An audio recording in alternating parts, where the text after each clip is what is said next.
During periods of cool weather, refrigerant can condense in the gas lines of HVAC systems, eventually migrating into the compressor.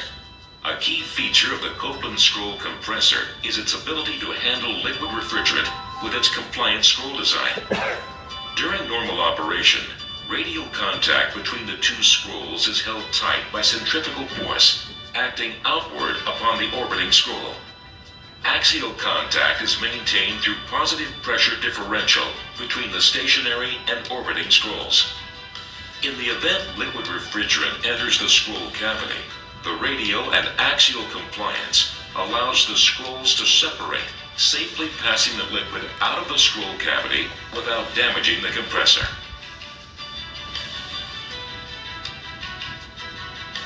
The Copeland scroll compressor design is comprised of mechanically compliant cast iron sealing surfaces.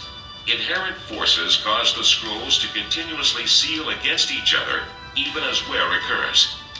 This wear-in versus wear-out design ensures high efficiencies and avoids the pitfalls of plastic tip seal designs, which often wear out prematurely, causing performance degradation and shorter compressor life.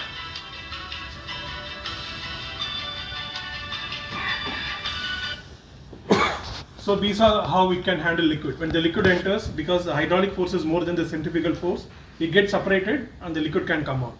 So one more big thing, we call it as a wear-in technology. Our scrolls has a wear-in technology. Means in a normal recip compressor, after running for a few years, there is a gap between the cylinder and the piston, right? Yes. Even though you have a piston ring, you have an oil ring on the model, there is a gap made, because of which the pumping will come down. Like then they go for like put a cylinder sleeve or put a bigger cylinder and all those things, right? But when it comes to scroll compressors, so nothing like that actually. This particularly compressor we call it a wear-in technology, because the contact between the scroll flanks are maintained by the centrifugal force. Whenever it is running at 2900 RPM, the centrifugal force is there, contact is maintained. So it is always maintained. This contact is always maintained, not now, even after 20 years, the scroll compressor, if you remove from the machine and check only the compressor capacity, it will be as good as the new one, or even better than the new one. Because the contact is really maintained, always maintained. Even for a new compressor, when we test, we said you run it for 72 hours before testing, because proper matching between these two will be made, between the contact points. So that is, that's how we suggest, like after 72 hours, the efficiency could improve even 2 to 3% when you do that. Yeah. So that is a wear-in technology of Copeland scroll compressors, which can last for many years, the capacity. Yeah. One more thing, actually, this particular slide I want to show, because like some of the, we always get a call from our distributors taking that some of the customers come to shop, distributor shop, and take the compressor and try to test it there only. They give a power supply and try to test it. And some compressor they found that it is pumping, some compressor they found it is not pumping, right?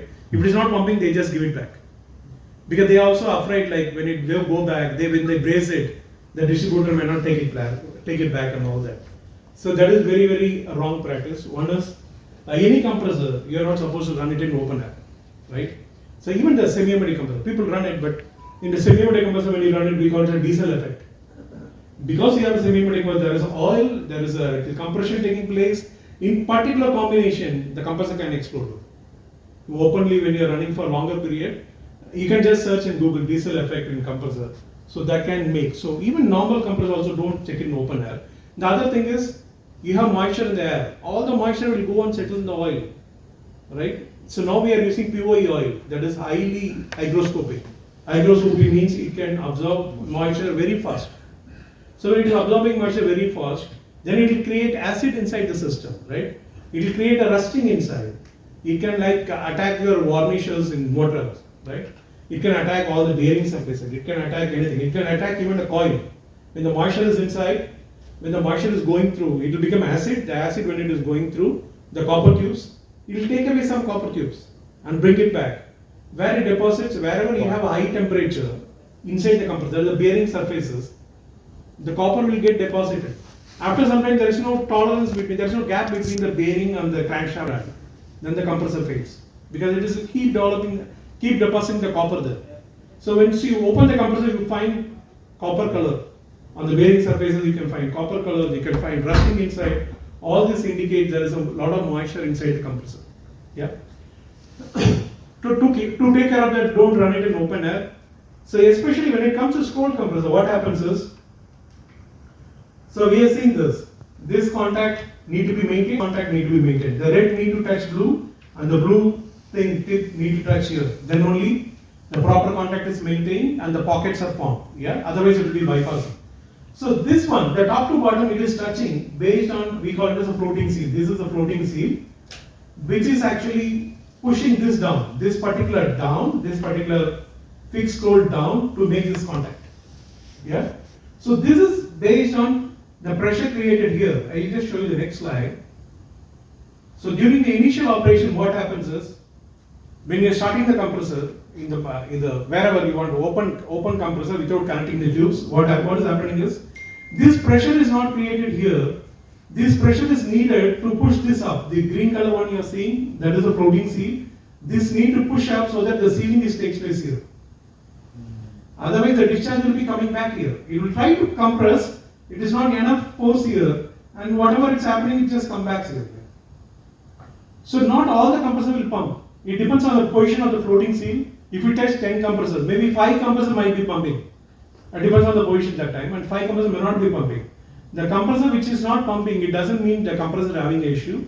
The compressor need to be tested only in the system. You have to put it into the system, charge enough before starting the compressor.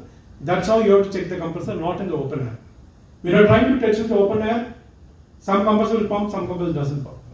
Yeah.